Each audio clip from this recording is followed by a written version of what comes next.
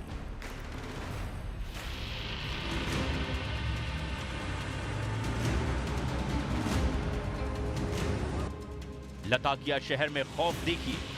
Latakia international airport के बाहर हजारों लोग इकट्ठे हो गए हैं।